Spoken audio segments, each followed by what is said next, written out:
Well, welcome to the Business Spotlight series. My name is Tanner O'Brien. I'm a senior partner here at Action Coach in Central Texas. Today, I'm joined with my guest, Karl Seelbach, who is the founder and attorney at Doyle and Seelbach here in Austin, and the founder of Skribe.ai.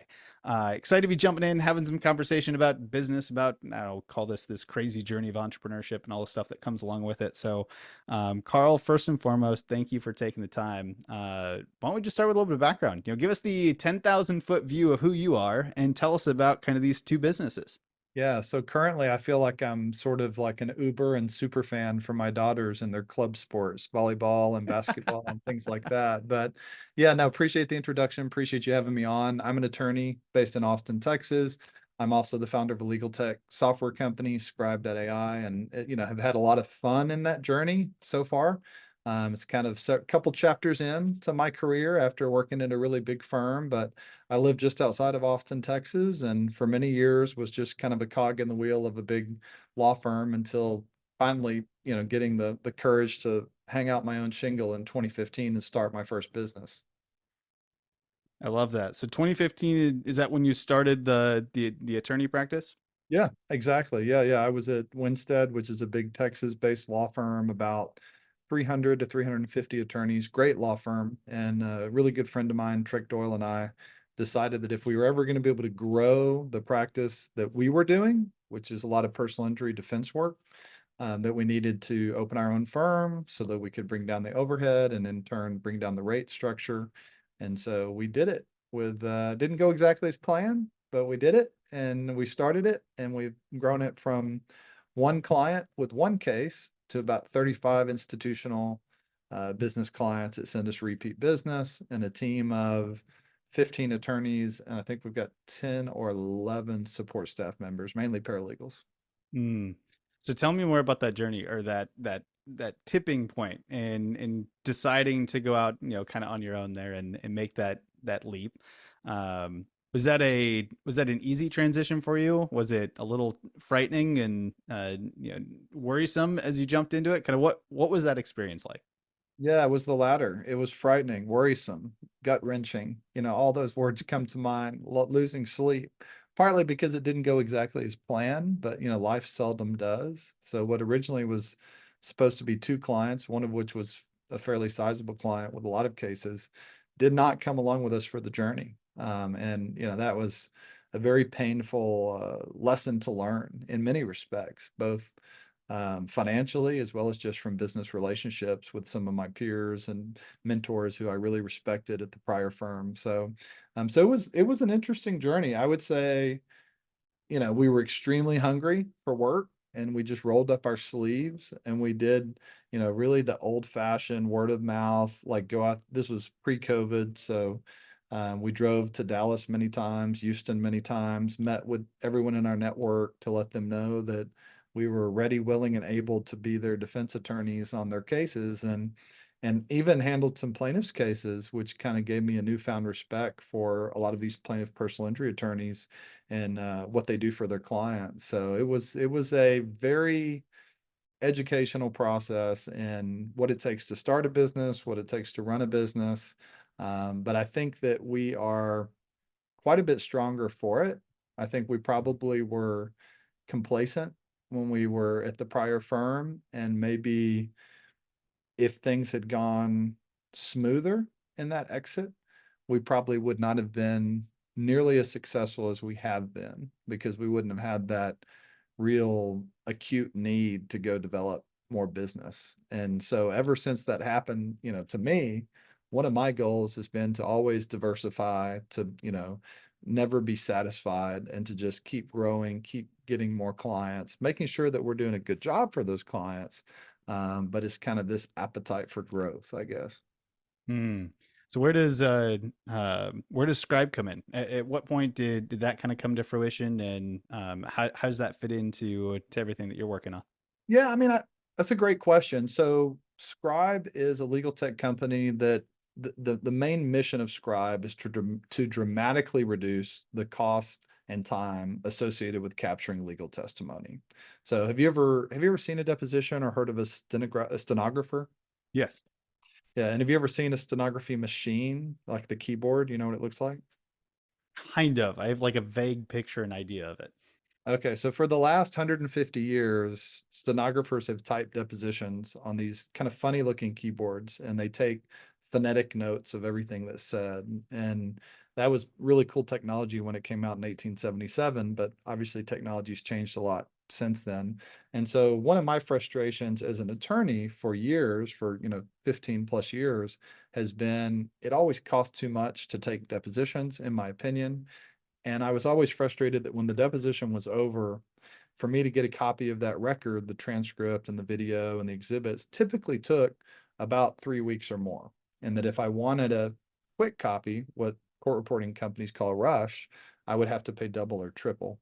And so for me, my entrepreneurial wheels were turning, and I said, there's got to be a way to do this better, faster, cheaper. And when I finish a deposition, just like when I finish this interview with you, this podcast with you, I should be able to get a copy of the recording and a transcript synced together in a modern application same day, right? Within an hour to two. That was the goal. And so that's what we built with Scribe. And so that's what we're doing in the legal industry, is providing same day, extremely fast, much less expensive way to capture legal testimony. And for me, it kind of comes full circle into, why do I do what I do? And you asked me kind of how do they relate? I tell everyone on my team at the law firm, our mission, our goal is to find out the truth of what happened. And the most of the cases that we have are personal injury cases where we are defending a company that's been sued. And we are not a win at all cost shop. That's not the way we talk about cases. That's not the way we advise our clients. We try to find out the truth of what happened. What is the truth of what happened? How bad was this person hurt? Whose fault is it? And then how can we go about analyzing and mitigating the risk, if there is risk, associated with the case? And so for me, getting people sworn in and testifying is at the root of that. Like, the faster we can get witnesses sworn in, the faster we can get that testimony, the faster and better job my team can do for their clients. Mm. That's really cool. And so when you look at before I ask this next question, so with Scribe, as you developed that out and launched, um, is that a solo project? Are you a co-founder, full founder on that? Tell me a little bit more about that piece. Did you Yeah. take on business partners for it? That's a great question. So I have a co-founder in both businesses. So Doyle is my co-founder in the law firm, great friend, great co-founder. And on the Scribe side, my co-founder is Tom Irby. And he actually owned a court reporting agency years ago. So he's got some interesting perspective as the former owner of a court reporting agency. So he and I are co-founders. We also are in the midst of a seed round. We've raised about $3 million on that legal tech company and are looking to pivot towards the Series A later this year. So there are other investors who will be part owners in the company once their shares convert. Very cool. I love that. It gives some really good kind of context on kind of the different pieces of the businesses that you've got. Um, So when you look at your role within the law firm, and knowing that it's grown since 2015 to where it is today, um, obviously an attorney, how would you define kind of your role within the actual business itself, with running the business of the firm?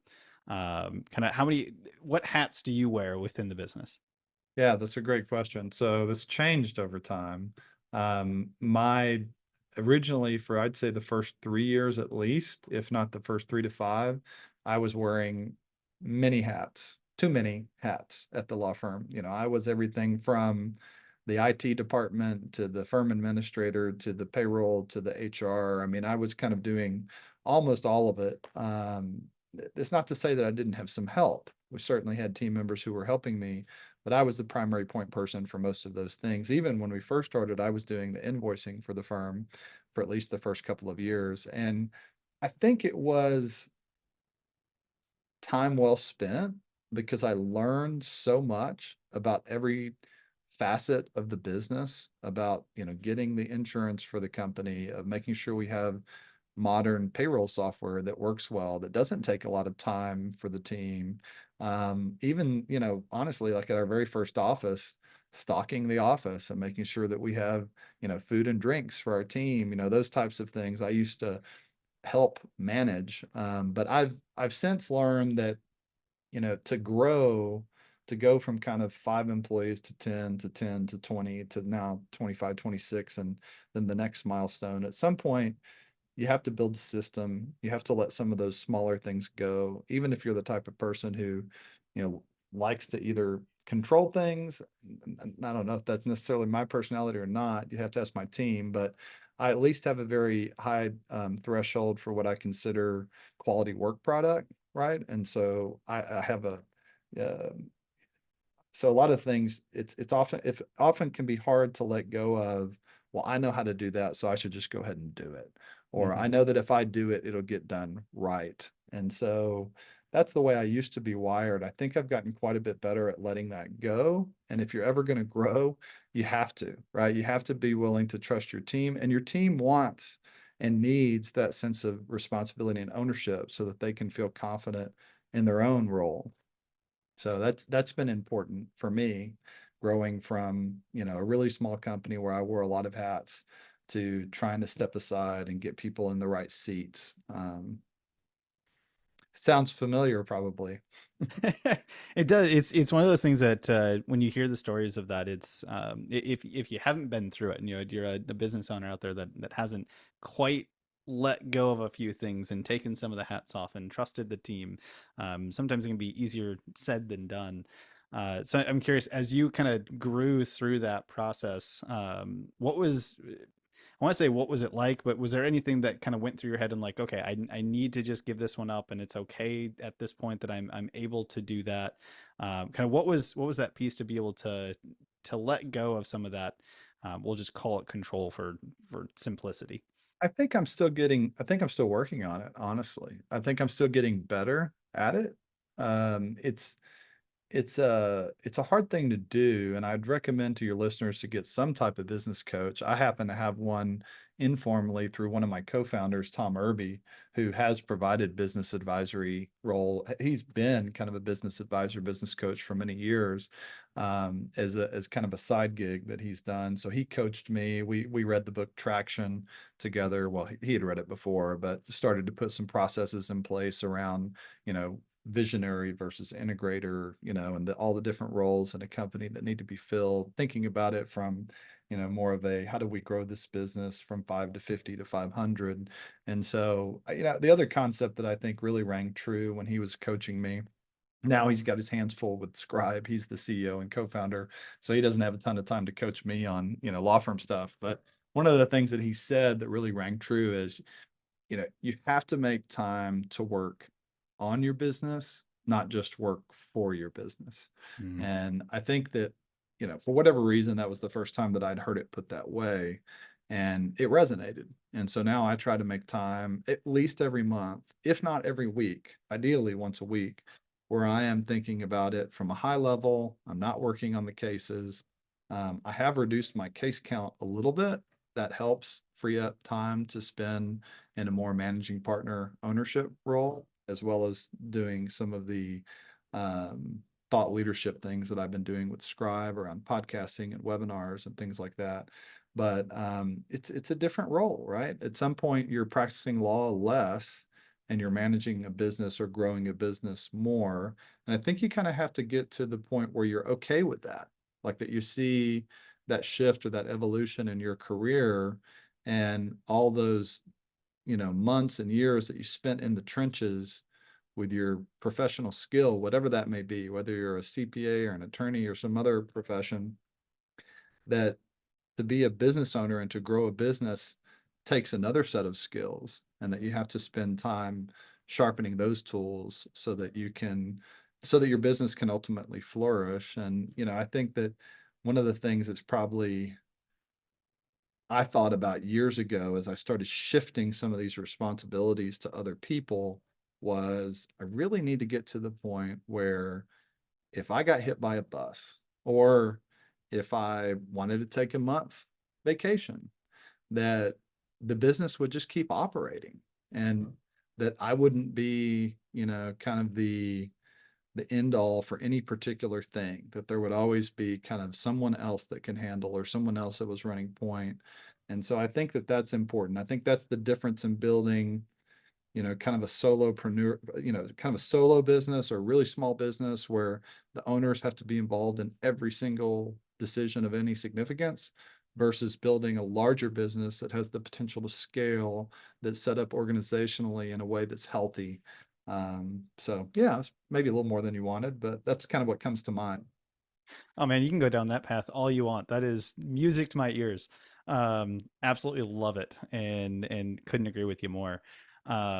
Well, let's take a little bit of time. Let's talk a little bit more about the business itself. Let's talk about the firm. I always like to ask the general question of, who primarily does your business serve, Yeah. and how I like to kind of frame that up for the audience is if I'm sitting there and I'm watching this thing later on, I'm listening to it later on, how would I know that I'm a really good fit, or I might know somebody who's a really good fit to connect with y'all and hire y'all for services? Yeah, so it's a great question. I would say for the law firm side of things, we're a law firm focused on litigation in the state of Texas, and we split our practice between serving personal injury defense clients. So think any company that's been sued on a workplace injury, a customer injury, an auto accident, a product liability case. We defend companies against those types of cases. So if you see, we have a lot of cases, for example, against the attorneys that you see on billboards. So those are our adversaries, some of which we have very good relationships with, some of which maybe less so. So that's one half of the business. The other half is we also do business and real estate litigation.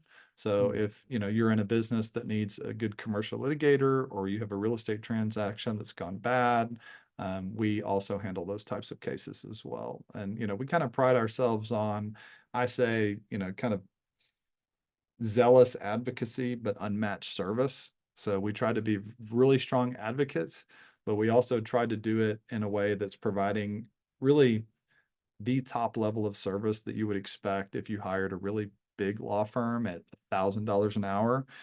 Because that's, we came from several of the partners here, including myself, came from a big law firm. And so we strive to provide that very high level of quality and that, bespoke touch. A book that I read earlier, I guess it was last year actually, that really has framed the way that I think about these issues quite a bit is Unreasonable Hospitality by Will Mm. Guidara. He's a former chef and general manager of 11 Madison Park in New York. It's an excellent book. It's about restaurants, but many of the lessons from the book can be applied to any type of business, because at the end of the day, it's all about people and how you treat people and how you make them feel, right? And I think that sometimes in what I do for a living, especially when you're handling more than one case for a client, it can begin to feel transactional. Like, here's another case. Okay, you work it up, tell us what you think. And so you have to do something to kind of cut through that noise and to set yourself apart and make you and your firm a little bit different from all the other ones that are out there. And so we're always looking for opportunities to do that, whether it's, just a small, gift and some topic came up that we heard the clients really into, you know, whatever, F1, and we send them a little poster of their favorite driver or maybe a little car to sit on their desk as a paperweight of their favorite driver. It doesn't have to be something that costs a lot of money to make a big impact. And so Mm. I try to really instill that in the team and make them all feel empowered that, as they're getting to know clients, they're getting to know prospects, they, do a good job for a client, what's something unique that would really make that client smile, and try to make sure that they know that, they can spend whatever, $50, $100. Some of our clients have gifting policies, you can't spend too much money, but just a little thoughtful gift goes a long way in making you stand out. Mm. So when you look at some of the business clients that you'll work with, do you find that there's a top end business size wise, you're like that's not like our game, it's a little, these are multi-billion dollar companies, they're not the right fit for us, and like on the other side of the spectrum, the super super super tiny business, are they still a good fit, or they just maybe not the right fit for you? Kind of what's that spectrum look like, Yeah. as y'all kind of choose the best clients to work with? Yeah, that's a great question. I think that the clear answer would be any medium sized to large business would be a good fit for us. It's companies that tend to have an understanding that most litigation isn't simple and that it is going to take, a certain amount of fight or a certain amount of back and forth to be able to get a case across the finish line, whether the finish line is trial or whether it's settlement or whether it's motion for summary judgment. But we represent a lot of Fortune 500 clients. We work with companies that you've probably shop and eat at, like Lowe's and McDonald's and Dollar Tree. So we represent a lot of those larger companies that have a lot of repeat litigation. We also represent mid-sized companies as well.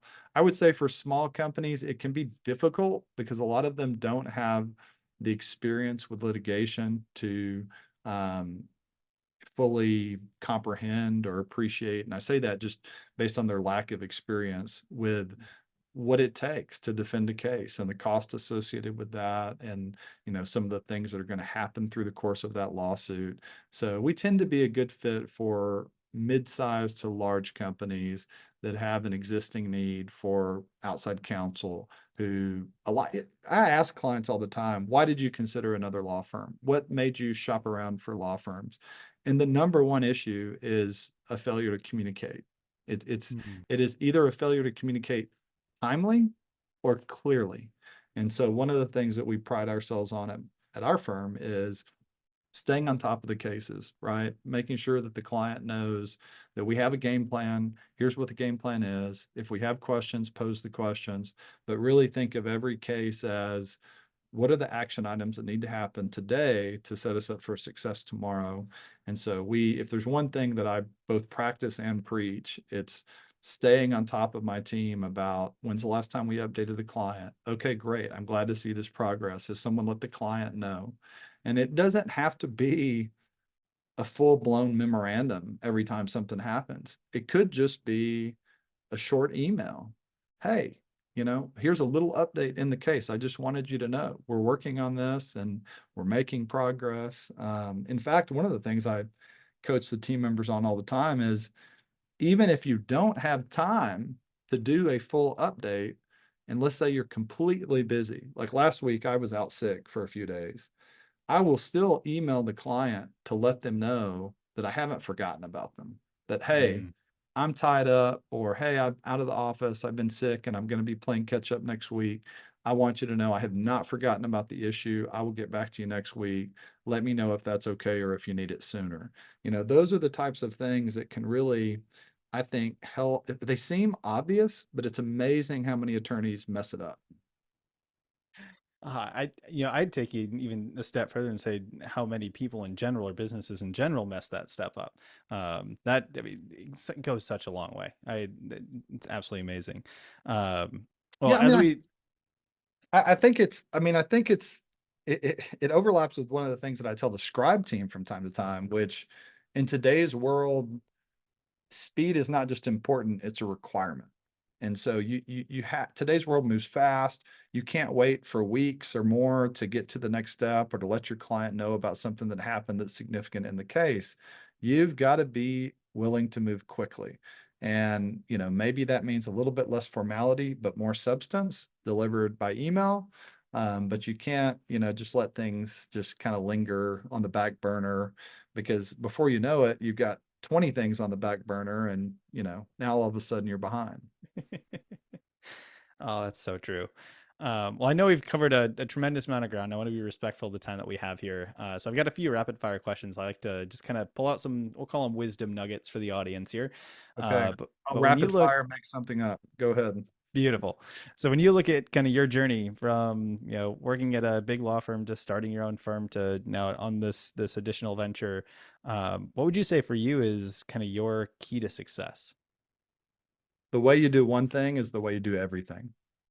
That's the quote that really sticks by me. It's one I live by.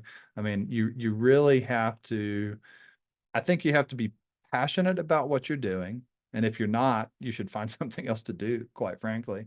But you should be passionate about what you're doing, and you should just strive to put out high quality work product with everything you do, no matter how minor it may seem, because the way you do one thing is the way you do everything. And that's really the way that I look at, that's the lens through which I operate my law firm, but it's also the way that we operate the software company Scribe. And I think that, also being proactive, right? I think that's very important, not just for leaders, but also for how you empower your team. You've got to make them comfortable to shake the tree and move things forward in the organization. If everyone is worried about coming to you for approval, it's just going to get, log jammed, right? It's going to constantly be well, I need to check with Tanner to see what Tanner wants to do. There are going to be times when your team oversteps and maybe they should have checked, with you on it. But I think you'll be pleasantly surprised that once you empower your team to make decisions, to move things down the tracks, that 9 times out of 10, or maybe 99 times out of 100, it's actually going to be healthier for the business. Mm, I like that. So on a slightly different note, advice. If you can give just one piece of advice, and I'm sure you could give well more than one, but if you could give just one piece of advice to lead other business owners, entrepreneurs with today, what piece of advice would you want to give them? Don't let up. That's it. It's don't let up. It's something that another founder told me about a year ago. I was at a conference and I was talking to a fellow founder of a legal tech company who's been very successful. And the question we posed to him, my co-founder and me posed to him, was, what would you attribute to your success? Like, what do you think is the one thing that really stands out that's helped you and your business get to the point to where you're at today?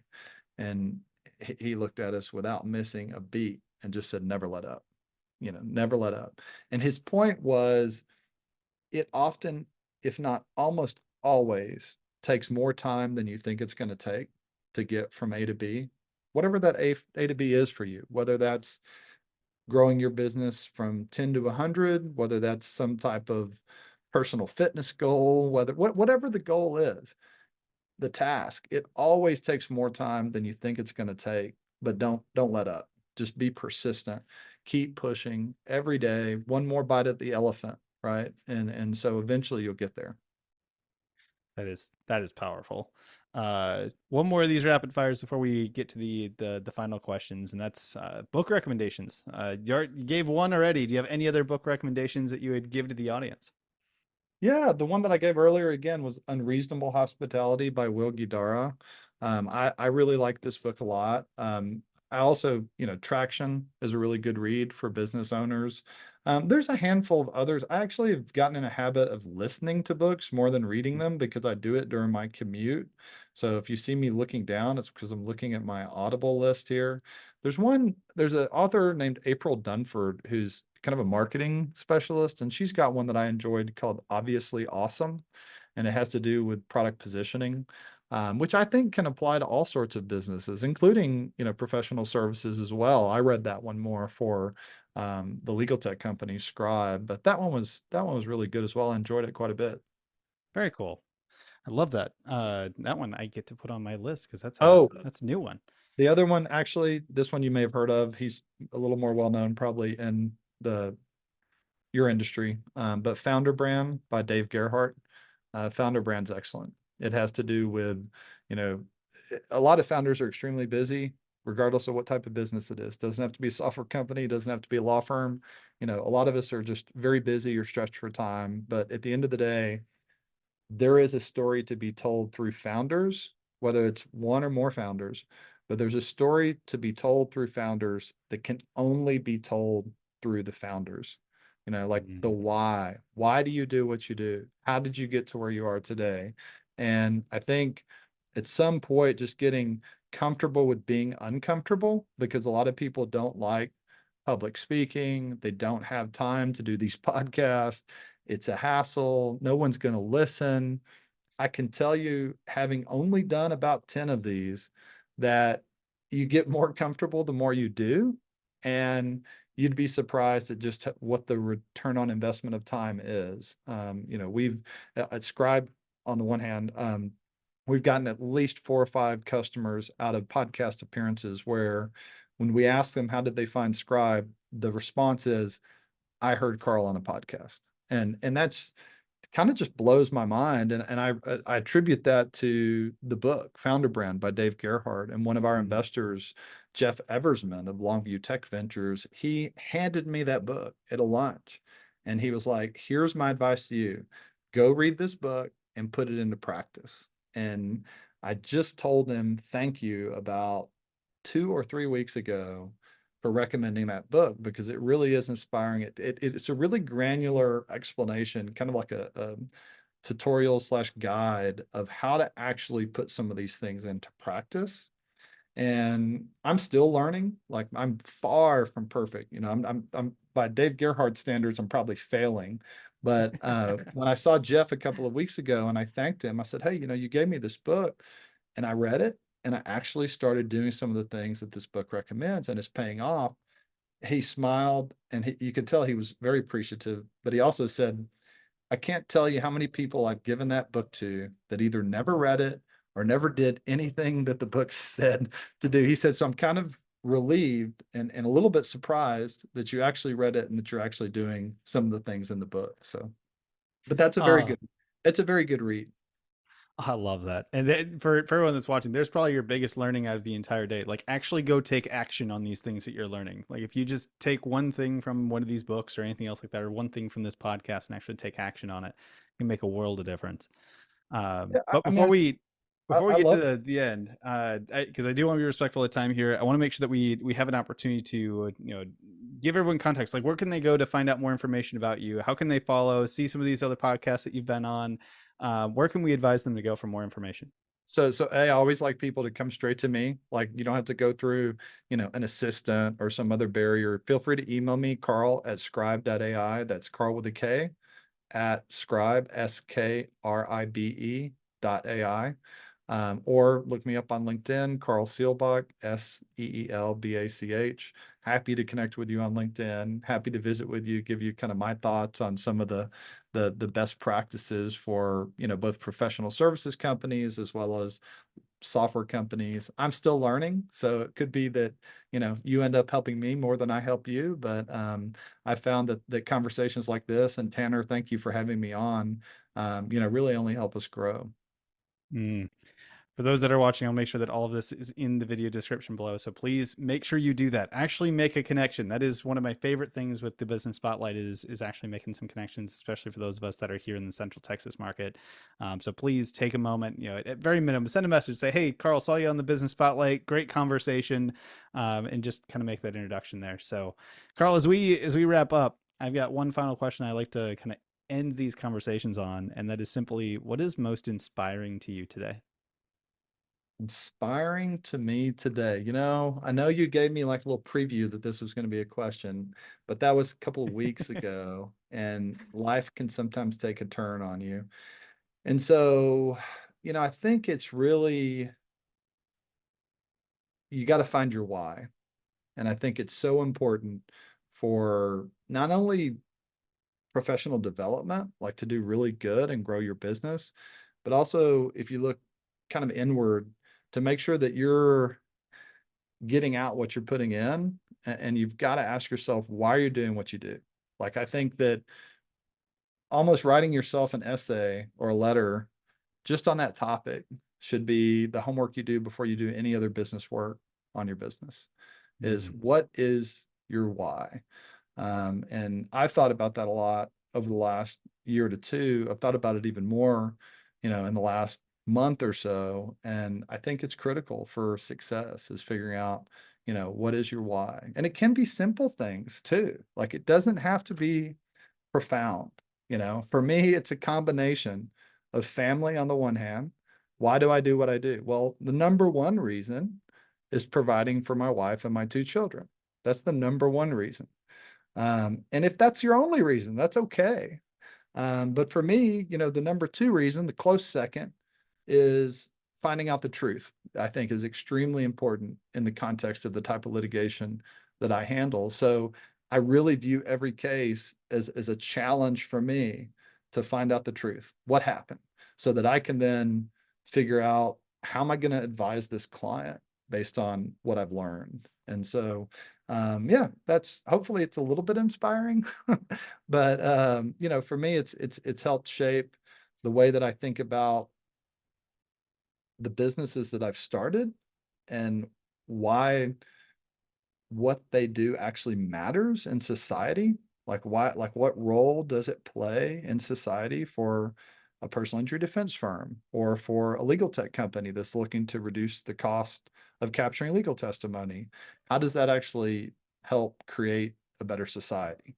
And so, that can be a heavier question, but it can be fun to explore. And it can also be fun to know that you may only play a very small role or small part in that solution, right? But, collectively, with all of us kind of marching to the beat of the same drum, it can have a big impact. Hmm. That's a fantastic answer.